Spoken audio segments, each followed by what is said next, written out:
Lagos was drowning in rain that night.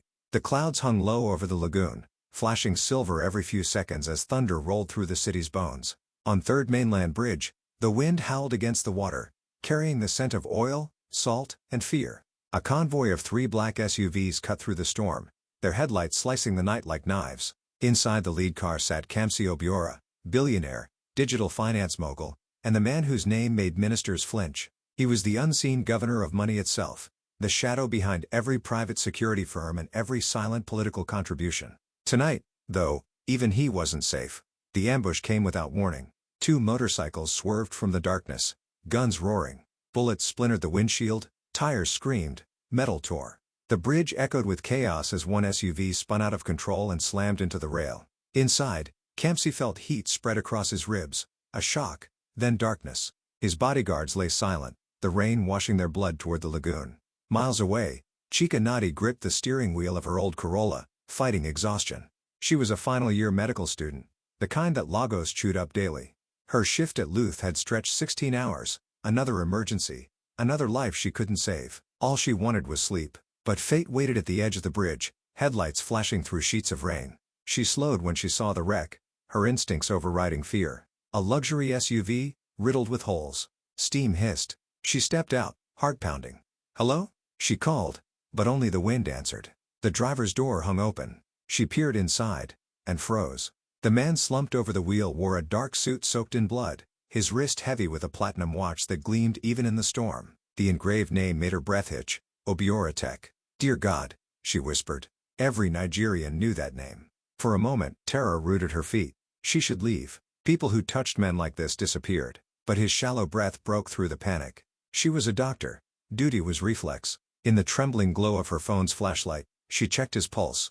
Weak. Fading. She dragged him, inch by inch, from the SUV to her car, her scrub soaked, muscles screaming. The bridge was empty except for the storm. An hour later, in her cousin's tiny clinic in Surulere, she stitched his wound with trembling hands. There was no electricity, only a lantern flickering on rusted metal shelves. The man's chest rose and fell, defiant against death. When the final suture held, she leaned back, drenched in sweat, half convinced she'd lost her mind. Then he opened his eyes. The voice that came was low, gravelly, disoriented.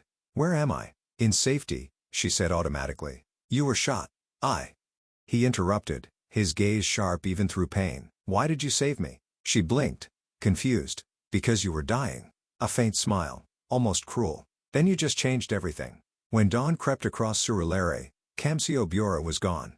Only the scent of antiseptic and the impression of his weight on the cot remained. Chika tried to convince herself it was over, that she'd treated a stranger, nothing more. She even went back to class, forcing normalcy into her voice. But as she crossed the hospital courtyard that evening, a black SUV rolled to a stop beside her. 2 men in charcoal suits stepped out. "Miss Nadi," one said.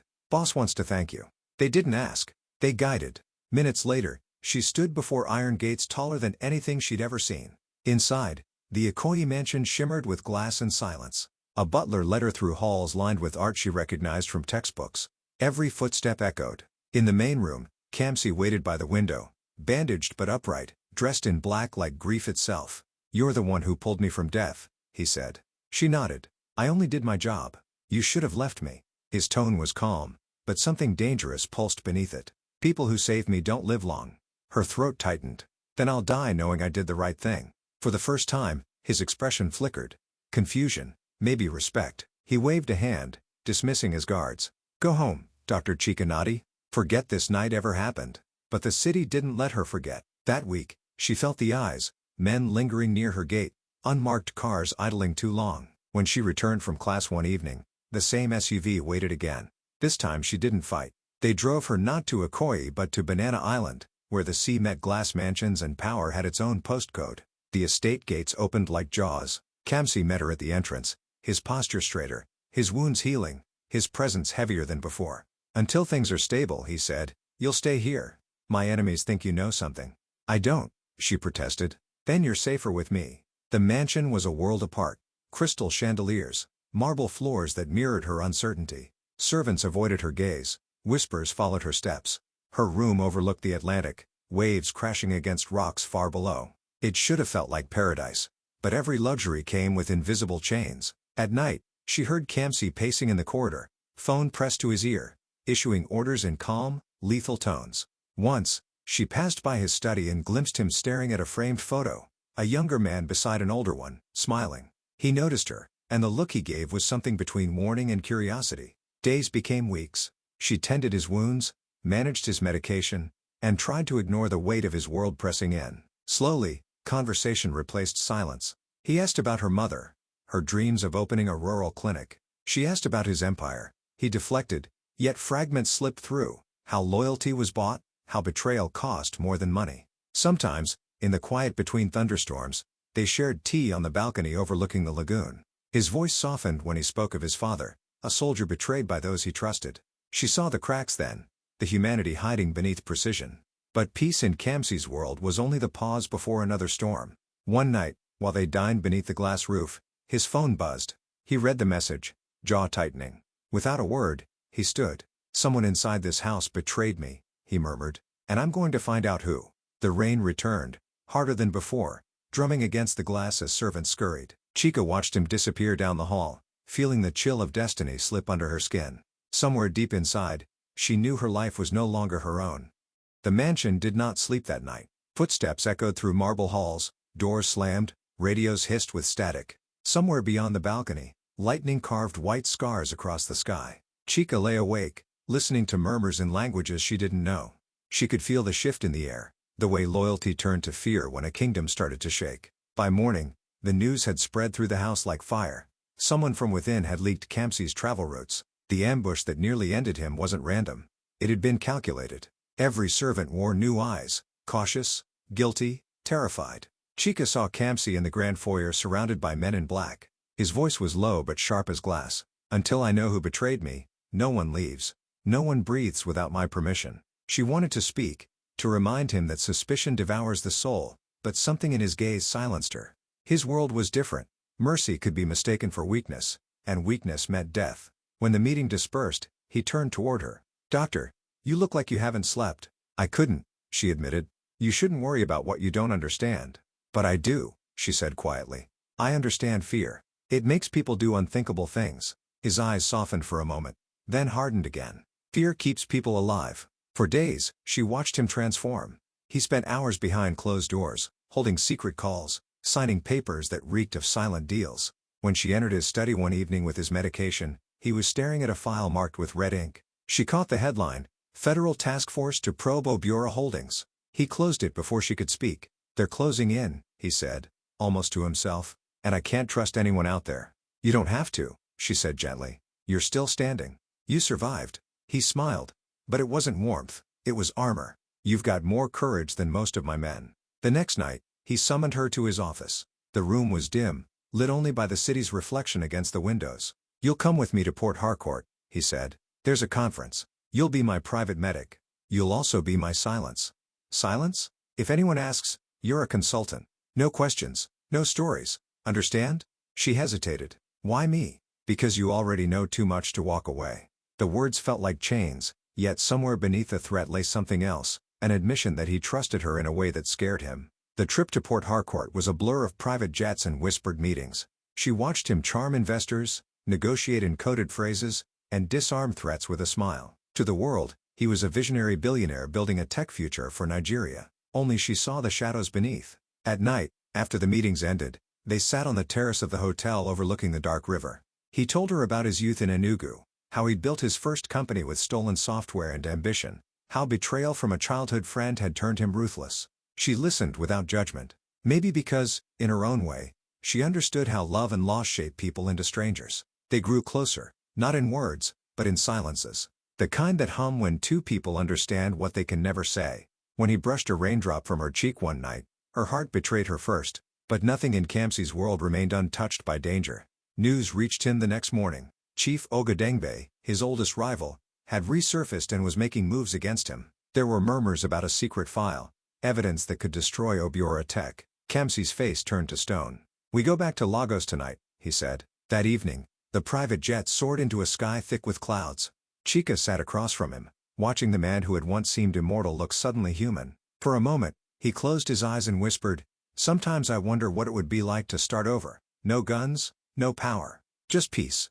Maybe peace isn't a place, she said softly. Maybe it's a person. He looked at her then. Really looked. And for a heartbeat the world outside the cabin disappeared. Back in Lagos, the whispers grew louder. People were talking about the doctor. Some said she had bewitched the boss. Others said she was the reason he survived. Either way, she was now a liability. At a gala in Echo Hotel, the richest names in Nigeria danced beneath crystal chandeliers. Kamsi arrived in a charcoal tuxedo, Chika by his side in an emerald dress that shimmered with restraint. Chimeras flashed. Rumors ignited. To the watching crowd, they were power and mystery intertwined. The music swelled, and he extended a hand. "Dance with me." She hesitated only a moment before taking it. The world blurred as they moved, two shadows finding rhythm amid gold light. He leaned close, his breath warm against her ear. "You make the darkness quiet," he whispered. She smiled faintly, though her heart raced. "Then maybe you've been living in the wrong kind of dark." For a moment, the tension melted. Then came the explosion. A blast ripped through the parking lot, shaking the ground. Guests screamed. Chandeliers swayed. Alarms wailed. Kamsi shielded Chika instinctively, pulling her against him as guards flooded the hall. Smoke curled through shattered glass. Through the haze, Chika saw a figure slipping away into the night. A man whose face she knew. Her blood turned cold. "Obi," she breathed. Her childhood friend. She turned to Kamsi, but he was already on the phone, barking orders. "Find who did this.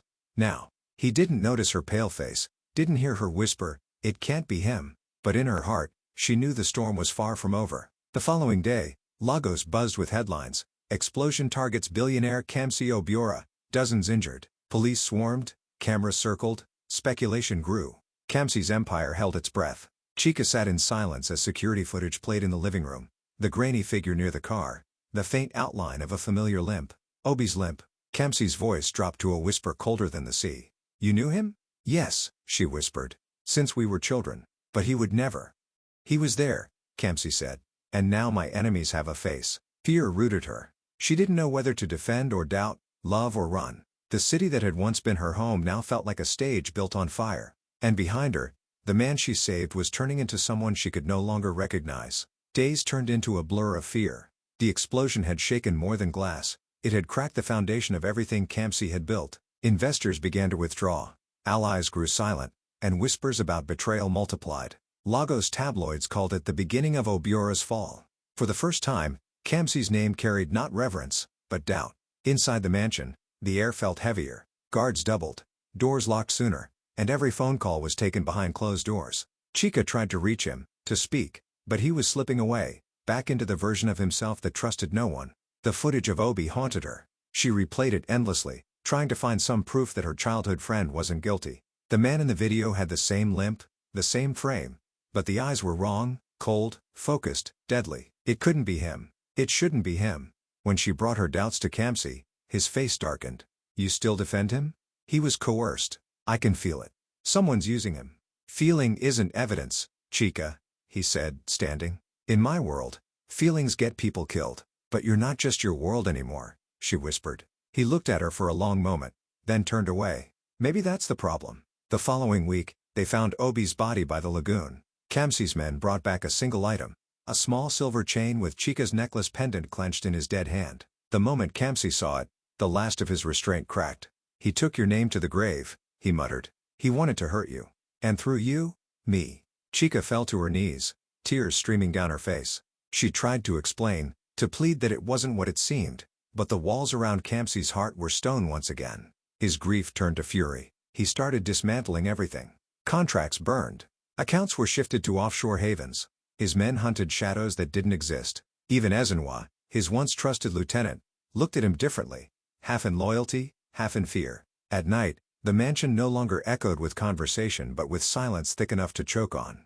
Chika slept little, haunted by guilt and confusion. Once, she walked into the living room and found Kamsi staring at the ocean through bulletproof glass. "When I was a child," he said without turning, "my father used to tell me that every empire dies not by force, but by love. I never believed him until now." She stepped closer, hesitating. "What are you saying?" "I'm saying maybe I should have died on that bridge." Her voice trembled. "And leave me to carry that?" He turned, and for the first time, she saw tears in his eyes. "You already are." That night, he disappeared. 3 days later, the news broke across every network. Federal government seizes Obiora Holdings. His assets were frozen. His name became poison. Partners fled. The empire that once defined Lagos skyline was reduced to ash overnight. Chica woke to the sound of pounding on her door.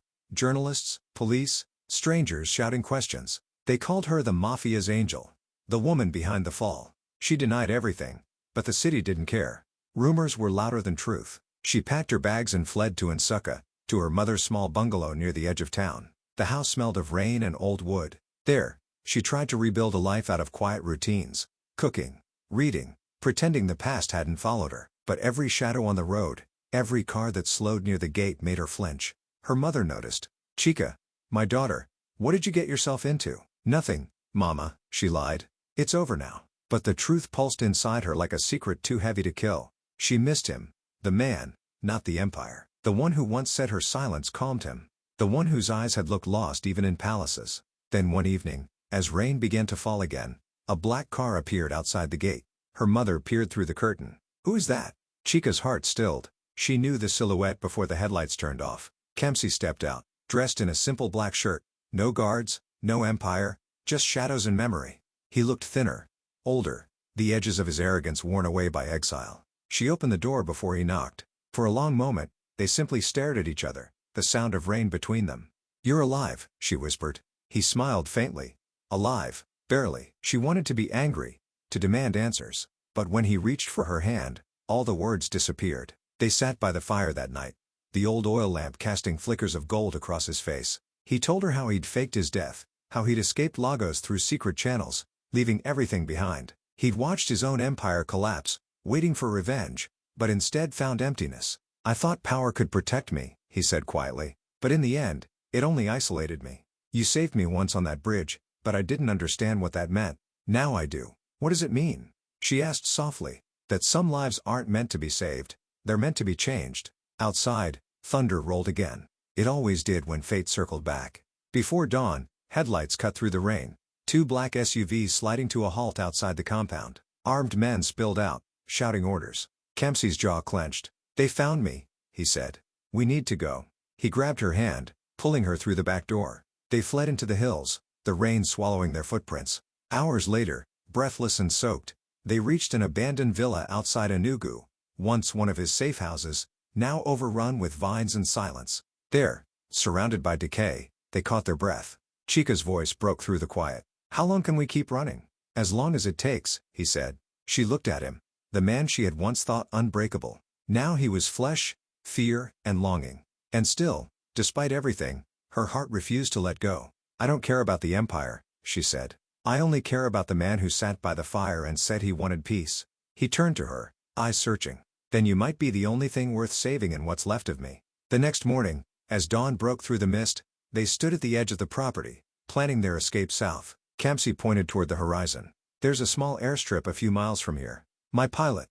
He stopped. His voice caught. The horizon flared in sudden orange. A roar followed, the sound of a jet engulfed in fire. His private plane, the one that was supposed to take them to freedom, exploded in the distance. Chica gasped, clutching his arm. Kempsey's expression didn't change. "It's not over," he murmured. "Someone wants me erased completely." She turned to him, trembling. "Then maybe the man who dies this time shouldn't come back." For once, he didn't argue. The explosion painted the dawn sky with fire. From the hilltop, Chica and Kempsey watched as flames devoured what was supposed to be their way out. The heat shimmered even from miles away, and the sound carried like grief itself. For the first time since she met him, Kempsey looked lost. Not angry, not vengeful, just hollow. His empire was ash, his wealth worthless, and his enemies closer than ever. They took refuge in the villa, its cracked windows whispering of years gone. He paced the halls while she tended to small wounds, the ones that came from running, from falling, from survival. Silence sat between them,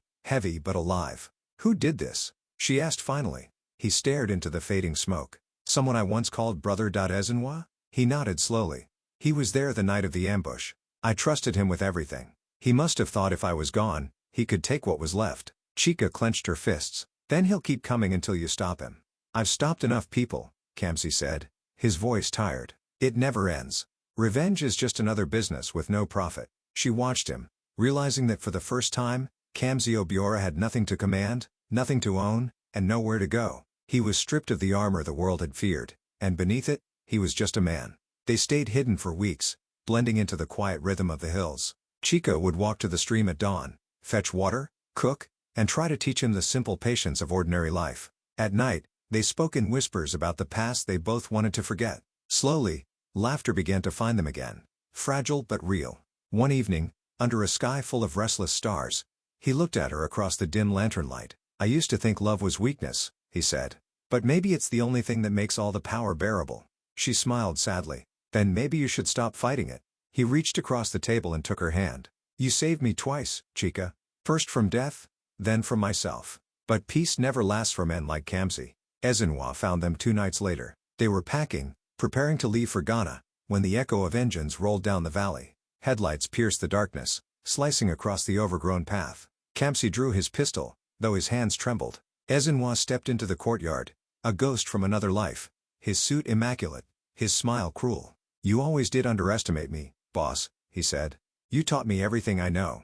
Now I'm just following the lesson. Eliminate the threat before it eliminates you." "You're late," Kamsi said quietly. "I already walked away." "Walked away?" Ezenwa laughed, cocking his head. "You don't get to retire, Kamsi. Men like us only leave in coffins." Chica stepped forward, her voice steady. "Then maybe it's time for both of you to stop being men like you." Ezenwa's gun lifted almost lazily. "And who's this? The miracle worker who turned a king into a beggar?" The shot rang out before Kamsi could move. It was instinct, not reason.